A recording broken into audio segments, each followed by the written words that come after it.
Hi అందరికీ. ఈరోజు నేను మీతో కార్తీక మాసంలో రామదేవుని పూజ ఎందుకు చేస్తామని షేర్ చేసుకుంటున్నాను. కార్తీక మాసం అంటే శివునికి విష్ణువుకి మెచ్చిన మాసం అని అందరూ శివుని విష్ణువుని ఆరాధిస్తూ ఉంటారు. కానీ రామదేవుని పూజ ఎందుకు చేస్తారు కార్తీక మాసంలో అని మీకు డౌట్ వచ్చిందా? అలా అయితే మనం ఇప్పుడు త్రేతాయుగంలో జరిగిన ఒక సంఘటన తెలుసుకోవాలి.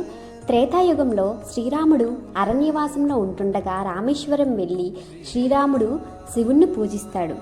అలా పూజించడం వల్ల శివుడు చాలా సంతోషించి శ్రీరాముడిని శివుడు మెచ్చుకొని వరమిస్తాడు. ఈ కార్తీక మాసంలో శ్రీరాముడిని పూజ చేసిన భక్తులకు కూడా మంచి శుభాలు జరుగుతాయని, అందుచేత శ్రీరాముడిని ఈ మాసంలో పూజించటం వల్ల సుఖశాంతులు, సంపదలు, అష్టైశ్వర్యాలు కలుగుతాయని ఇతిహాసాలు చెప్తున్నాయి. ఈ స్టోరీ మీకు ఎలా అనిపించిందో కమెంట్ చేయండి. ఈ పూజ చేసుకోవడం చాలా సింపుల్. నేనైతే ఎర్లీ మార్నింగ్ నిద్రలేచి ఇల్లంతా క్లీన్ చేసుకొని స్నానం చేసి ముందుగా గడపకు పూజ చేసుకున్నాను. తర్వాత ప్రసాదం చేశాను. ప్రసాదం ఎలా చేశానంటే గోధుమ నూక, పంచదార, నెయ్యి, పాలు కలిపి 5 ఉండలుగా చేసుకొని శ్రీరాముడికి సమర్పించాను.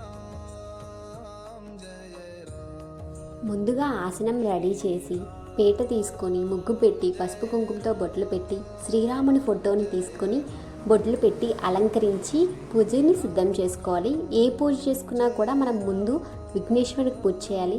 ఎందుకంటే ఎటువంటి విఘ్నాలు లేకుండా పూజ సంపూర్ణం అవ్వాలని వినాయకుడిని పూజించుకొని సంకల్పం చెప్పుకొని రామదేవుని కథ చదివాను. కొబ్బరికాయ కొట్టి హారతిచ్చి పూజ పూర్తి చేశాను.